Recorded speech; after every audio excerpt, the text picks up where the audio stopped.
Welcome to Her Heart Speaks. Listen in, tune in as her heart speaks.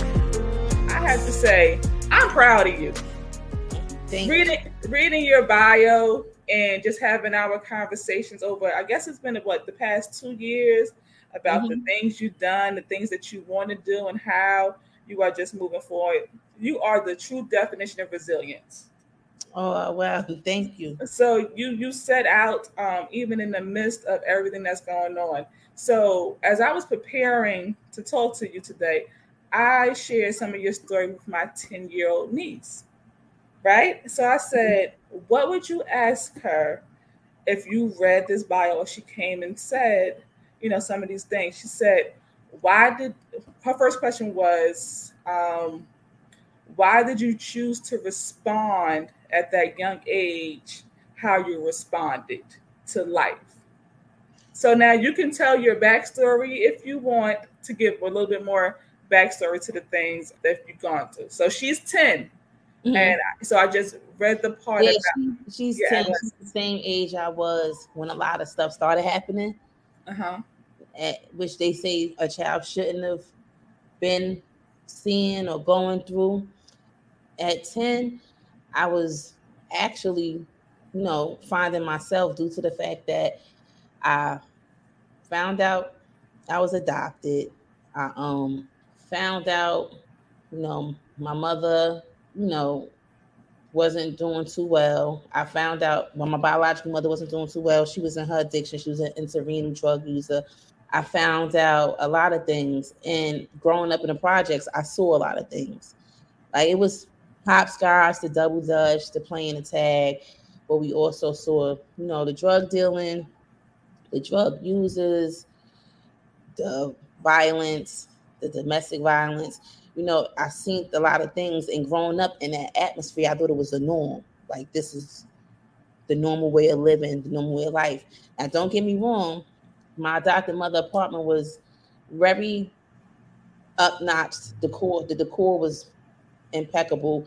She was a very good mother until the twist when my adopted father passed away, and she started to abuse drugs because she found out she was HIV, and then that's when things went downhill from there.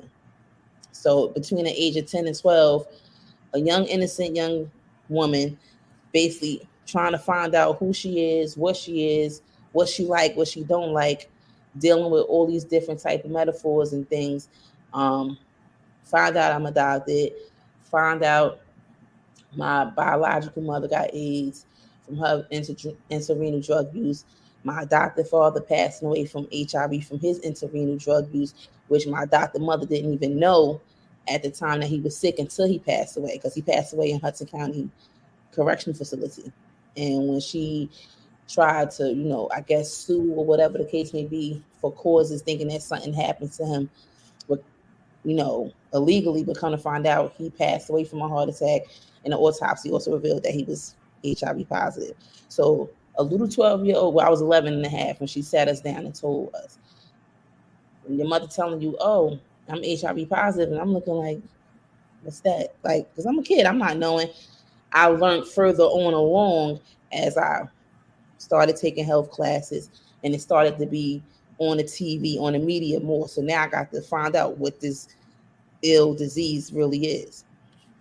So it just took a toll on me. And then me being molested at a young age by a man that was, friend of my mother's, coming to our house, doing whatever what grown-ups do. Because, back in the day, ain't no kid chilling with no grown-ups. We're not sitting in their face. We're not sitting on me in lap. You're not entertaining the grown people. Go in your room, watch TV, and do what a kid do. And that's what I was doing. And I was violated. And once my innocence was partially taken away from me, I just became rebellious to any and everybody. And it was like, Nene getting the straight A's, I'm not getting rewarded. Nene getting the straight A's, honor roll student of the month. My first F was in high school. So it was like, I wasn't getting congratulated. I wasn't getting celebrated. I wasn't getting rewarded. I wasn't getting applauded. And I was just like, so maybe if I be bad, then maybe I get the acknowledgement that I'm looking for. Mm-hmm. And that's when I turned to the streets. I Wow. started selling drugs when I was 13 years old. Wow. 13, going on 14 years old. Yeah. Selling drugs, I remember going to Acme with my cousin. We used to bag up groceries for money. We used to want the good cereal, the Fruit Loops and the Tricks and all of that. But we ain't have it. So we used to go bag up our own groceries, take the plastic bags from off the aisle, dart in the aisles with the food at, and make our own food list and bag up our own groceries to bring it home just so we could have the good stuff. Wow. We went from having the good stuff from my adopted father and my adopted father and my adopted mother was doing good. Because even though my adopted father got high, don't get me wrong, he took care of his home. We never even knew he got high because he was a chef at the Hilton Hotel in Woodbridge, and at night he was a stick-up kid. Everybody knew him as Big Mallard. So we ain't neither one for nothing. So imagine going to sleep one day having it all. The ideal life, mother, father, nice apartment, comfortable bed, nice clothes, leather outfits, leather bombers, then to waking up to not having it all, not having barely anything. All the nice stuff is just slowly diminishing away. So that's how I tell people today, I know how it is to have, and I know how it is not to have. So I never judge nobody. I never look at nobody different. I never look at homeless people that beg for change and look at them any less than me, because in the blink of an eye, that could be me. That's true. That's true. I love your transparency. I love your transparency. I kind of relate on a little bit on the flip side. So I feel like everything that God does is hilarious to me these days. Like the older I get, I think God is the biggest comedian in the world. So it's crazy that you said that, because I was saying that to myself when I had left work. As I left, I was thinking about the things that I talked to the youth about, and I just was like, God, at this age, I thought I was going to be, I'm talking to him, I'm like, at this age, I thought I was going to be rich, and I was going to be this and that. Like, I'm so smart. And then it's like, it was like, something was like, you right where you need to be. Exactly. Like, you rich at heart. That's all the riches you need. The amount of work and stuff that you do, the paths you come in, we come into different people's lives, and people always commend me and say how they look up to me, and oh my God, your story is just so, and I be sitting there like, you think my story like is all right? Like, I'm like, and then sometimes I have to pat myself on the back and stop downsizing myself, because I downsize myself. You know how you downsize yourself, or someone downsize you for so long, you start to really think that like you're the size of an ant, but you actually a giant. Wow. I need that view. I need that view to think that I'm a giant. I'm not there yet. So you said something about being a straight A student and not getting the attention. So you are so down my lane for my upcoming books, right? Mm-hmm. So one of my books is a chapter that says, "A life lived and not a life learned."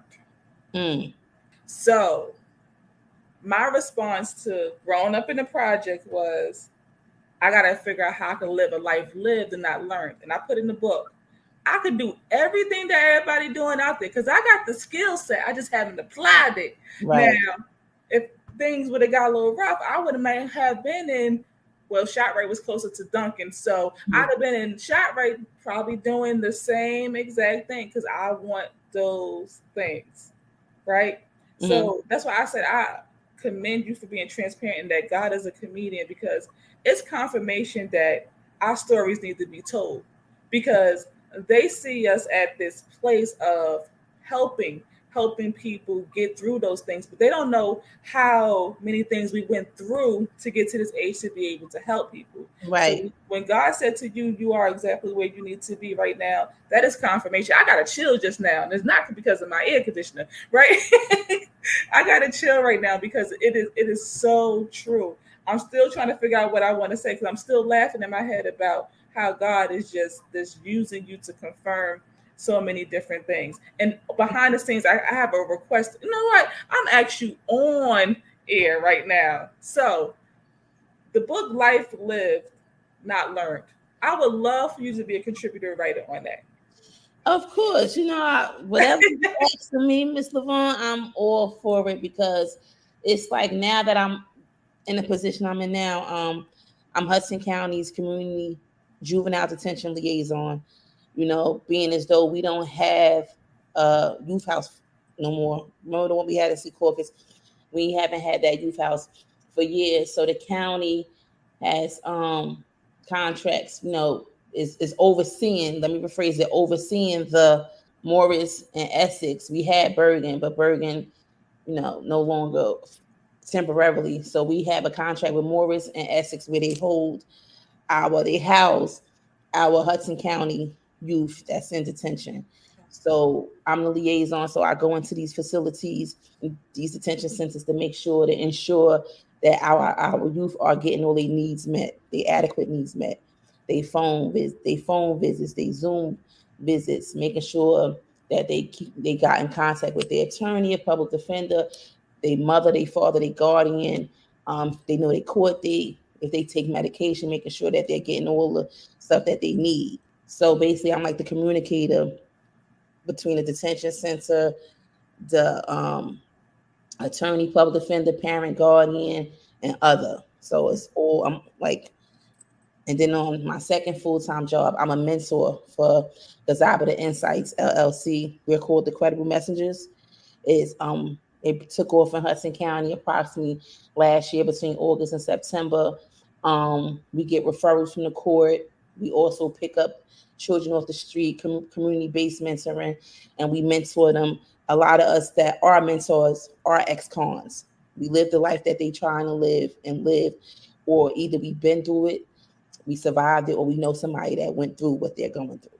So we basically try to keep them on a positive path and, give them belief and uplift them and let them know they are someone, and, help them with their life plan, help them find their goals. Because some of these youth don't know what aspirations is, or if they even, which way to even go about obtaining a goal. Yeah. So we try to format all of that. And a lot of them look up to us.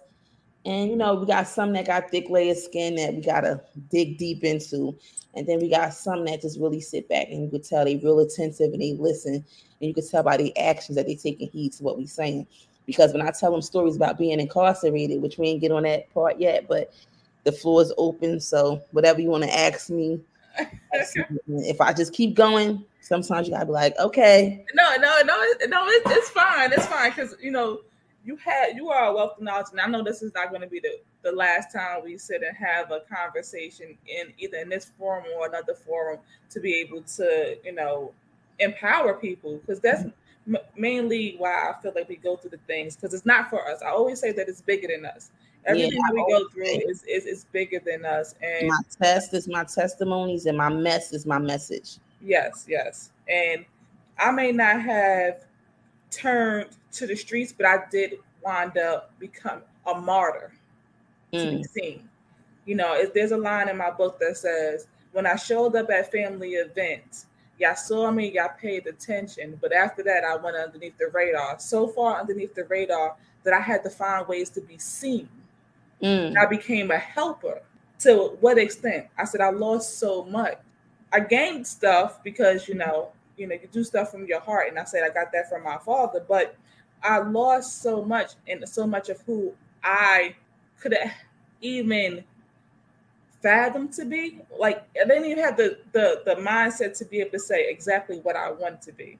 So You said something about aspirations. And I said in another portion of the book, adults don't realize that I was a straight A student, quiet, causing any problems, well behaved. I'm not going to bother you. Don't bother me. Go about my business. But after a while, that became anxiety. Yeah. Because now you expect it. I'm no longer pursuing these grades or this stuff for me. And I'm not chasing these skills for me. I'm chasing it because I don't want to let you down. Right. And I say so many of those things become anxiety, stress. And I was like, I And then used to play basketball and I was pretty good, but I would never play on the team because I didn't want to make a mistake and I didn't want people to laugh at me. Like, so, and I said, people say that I'm dependable, but I do not like to be depended upon. and it's crazy that you said that, because my mother used to say to me all the time growing up, you a people pleaser. Like, if I gave you $5, you come back with no change, no nothing. Oh, I gave such and such $1, and I gave this one 50 cents, and I gave this one a quarter. I wanted to make sure we all had something, and it became a habit. Like, I go broke just to make sure somebody else eat. I was out here, Lavon, really doing felony stuff to make sure somebody else had, knowing I could have went to jail for it. But it was like, it's just that for me, knowing how it is to have, and then knowing for me how it feel not to have, I just wanted to make sure everybody around me is good. Everybody. I don't care if you talked about me, you backbite against me, you did this to me. I still saw good in everybody. I still wanted to do good by everybody. Somebody said to me one time, I would never want you to be rich. And I had took it as an insult. Like, what you mean you don't ever want me to be rich? Because you won't ever be able to enjoy it because you're so busy here. And I was like, wow. And the funny thing is, I could laugh at it now because I did the time for it. But when I had committed the bank robbery, that's what I went to prison for, committing bank robberies. I actually went to Audubon Park and bought the whole Mr. Softy truck out. Bought the truck out. All the kids was able to get whatever ice cream, sundae, banana boat, float, whatever they wanted. Just go ahead, get it all.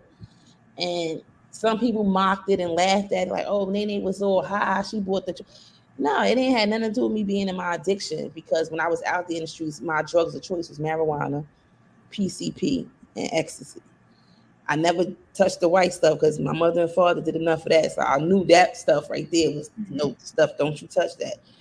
But even in my addiction, I still made sure people was good. Even if I lived with you, I still made sure you was good. Because I was running away. I ain't have to live pillow to post. I wanted to because home wasn't home. Yeah. My adopted mother, every time I turn around, somebody, I'm like, such and such staying here, such and such stay here, this one stay.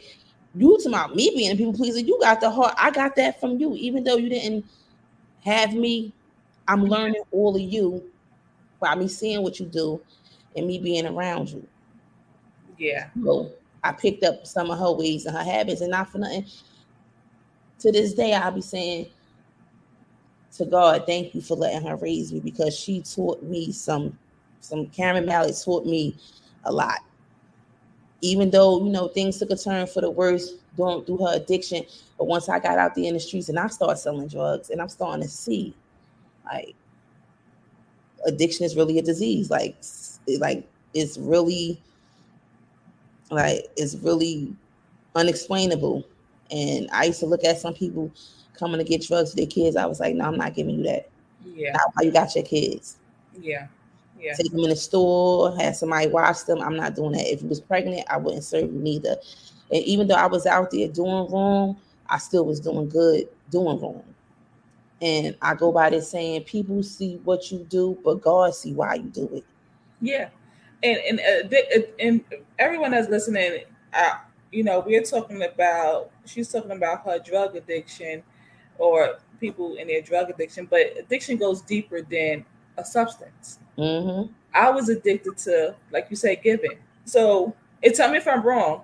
When you got that $5 and you were helping people and giving stuff out, that was already an addiction. Mm-hmm. Right? Because you got a sense of high or euphoria from being able to help someone. Yep. And you don't really know what the basis of that is. Like, I still am trying to find it out. And one day God will reveal why I decided to go that way, and to be able to this, like, I just want to be able to be seen in the sense of, like, I'm here. Like, so what, I'm quiet and I'm under the radar. Why I have to do all this to get your attention? Like, and the same thing about me. My friend said the same thing before she passed, that, Lavon, God is not going to give you more because you're just going to give it away. Mhm. Like, why would He give it to you for what? For you to be able to give it away. And then sometimes we silent blessings to people, and we might not even understand it at that moment. But it might be our last $5, but this $5 might be putting some food in Yes. this person's stomach who have not eaten in 2 or 3 days. And despite what their trials and tribulations is, or if they're in an addiction or whatever the case may be, I still see fit. If I can feed them, I'm gonna feed them. Yeah. If I can clothe them, I'm gonna clothe them. If I can get them breath, with my asthmatic having behind, I give them all the breath I got. And it's like, you know how you be let down. When you be let down so much, you don't want to be the fault or the person to let others down. Thank you for joining us for this episode of Her Heart Speaks. Make sure you like, follow, and subscribe.